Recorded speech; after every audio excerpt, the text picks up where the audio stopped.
All right, friends, let's talk about this. You want to prevent chronic illness and disease? Due to this sedentary lifestyle, you're starting to get that dad bod. And I don't know what we call it for women, but you're getting the dad body. You know what I'm talking about for the women equivalent. And you want to get rid of that. You're afraid this might stick. You're starting to get some concerns, and you're not really sure what you want to do. Well, I have a couple tips for you that I know can transform your life. You just got to dive in. Are you ready? All right. The number one thing I want you to do is acknowledge where you are. Go get a checkup if you can. If you don't have access to a doctor, get on a scale, test it. Ask yourself, how do you feel when you wake up in the morning? That's another. So you went for the weight. You know what your weight is. Check your BMI. It's a calculation on the internet you can check. How much excess body fat do you have? The next thing you can do is you can simply wake up in the morning, write down how do you feel. Do you feel awake, alive, lethargic? When you go to bed, how do you feel? Start taking notes of those sort of things. Just start taking inventory. That's the first thing you'll want to do to help work out of this sedentary lifestyle, so you can see what's happening, so you have an idea what to change. Now, I get it. You want to make the adjustments, so I'm going to help you do that. But you've got to do this inventory first so that you can measure your progress along the way. Numbers don't lie. They don't tell the whole story, but they don't lie. So make sure you start tracking them. The second thing I want you to do after you've started tracking your numbers, I want you to determine, okay, do I have access to a gym? Yes or no? Planet Fitness goes for like 10, 15 bucks, all the way to Equinox and some other high-end gyms. What fits in your budget? Make a decision. If you don't have an option of a gym, or you're on the go too much and can't get to the gym, no problem. I need you to get online and find out what push-ups, pull-ups, sit-ups, supermans, lunges, and squats you can do with no weights. So look that up. Those exercises with no weights. These are things that I call butt naked exercises. These are things that you can do at home on a daily basis that will absolutely have an impact if you do them in scheduled periods of time. So that can be for 1 minute with a 20-second break. 1 minute, 20-second break. You're shifting on and off. 3 to 4 rounds of that. You're going to start to feel the sweat kick in, and you're going to start to burn fat by moving as well as getting rid of waste. That's going to be the place to start. Physical.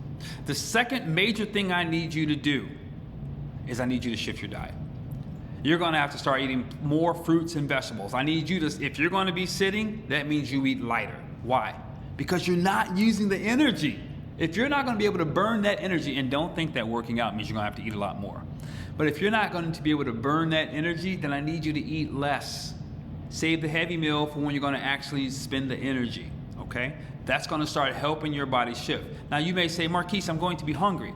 Well, you probably will if you're eating food that doesn't have a lot of nutrients in it.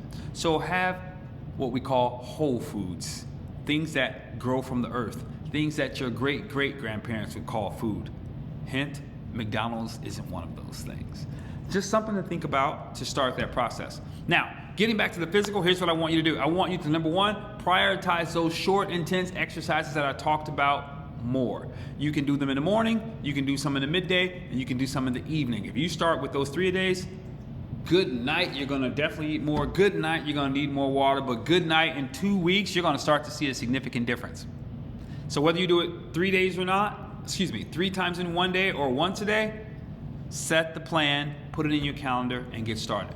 The second thing I want you to do is I want you to start looking around, finding out who in the world can I connect with that will hold me accountable and or go to class with me. Find out, because accountability tends to help us. From a psychological perspective, there's something about when we make a commitment to ourselves, oftentimes, and that's partly due to lack of self-awareness, and that's okay, oftentimes we will less likely break a commitment to someone else than we will ourselves. So find a buddy, find a workout buddy. This is one of those times where you look around and you go, hey, who's in my circle? Who else needs help? The best workout buddy will be the person who's already in the gym, who's been asking you to go. I know that might be a little bit intimidating, but you can do this. The second best workout buddy is someone who may not be there, but they're committed and they will at least call you and say, hey, did you get it done? The third thing I want you to do, we've already talked about YouTube, but find somebody on YouTube you like and follow them. They're going to help you work through these progresses. And then the last thing I want you to do is I want you to start taking time for intentional breathing. Now, when I say intentional breathing, what I mean by that is this. Oftentimes, between hydration and breathing, we discover or we eat thinking we need to eat. We think we're hungry. There's a doctor, his name is Dr. Bat Mungeldi. He wrote a book, Your Body's Many Cries for Water.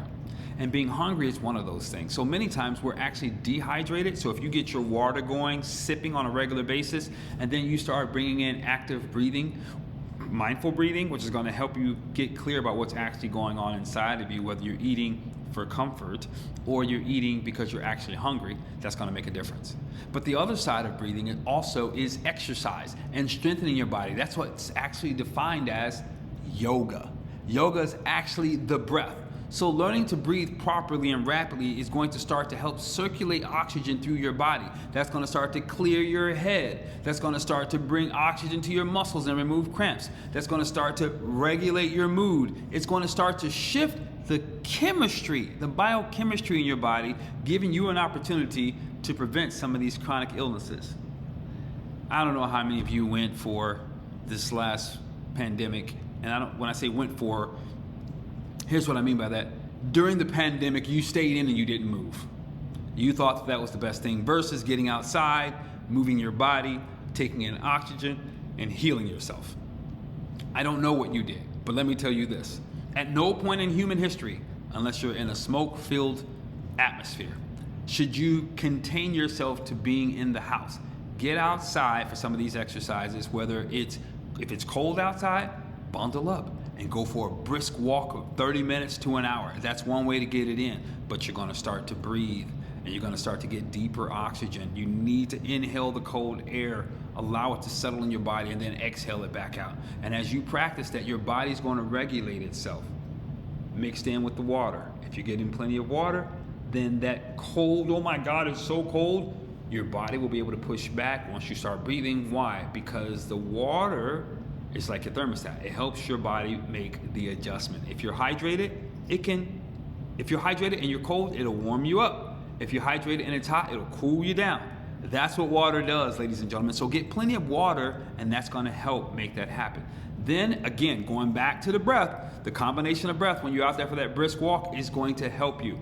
Maybe you get into an aerobic exercise where you're at the house and all you're doing, as I mentioned before, is 1 minute on, 20 seconds off. Or maybe you're jumping rope at home. Or maybe, just maybe, you go dancing multiple times a week. I had a client once, I forget her name, she lost 15 pounds in 30 days, which is one of my amazing programs. You might want to check it out. She lost 15 pounds in 30 days, and here's what she told me. Marquise, I have a controlling husband. He doesn't let me go out, so I'm going to have to just dance around the house. But trust me, I can dance. I said, I know we got this nutrition piece, and you're doing that part right, but I really, really need you to move. She's like, Marquise, you have to trust me. I said, okay.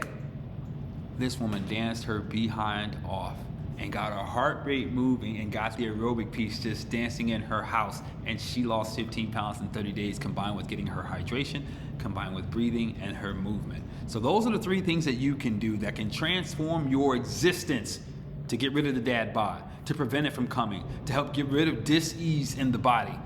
I want you to start now because you can win in this life, but it's up to you.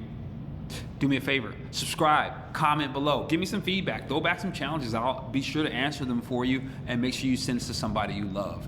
Oh, one more thing. Sign up for my free VIP group where we go into deeper depth around these kinds of things, and I'm providing solutions that are workable solutions with your butt naked exercises and all the great stuff you're ready to do. Peace.